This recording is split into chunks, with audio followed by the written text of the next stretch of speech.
सुजीपेक्षा संदीपजी, तुम्ही मोठ्या प्रमाणावर आयोजित केल्याबद्दल खूप खूप धन्यवाद आणि अभिनंदन.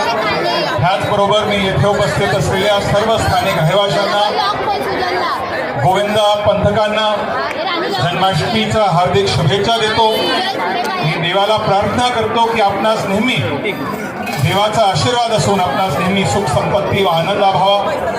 त्याचबरोबर मी पण ही प्रार्थना करतो की देवांनी आपल्या सर्वांना ह्या विभागासाठी, मुंबईसाठी आणि आपल्या देशासाठी सतत काम करण्याची बुद्धी, शक्ती आणि स्फूर्ती द्यावी. धन्यवाद. जय हिंद, जय महाराष्ट्र. Thank you so much. आपल्या सर्वांचे लाडके खासदार मिलिंद देवरा साहेबांनी आपल्याला संबोधित केलेलं आहे आणि याच दरम्यान 7 जणांची सलामी या ठिकाणी दिलेली आहे. तुमच्यासाठी, तुमच्या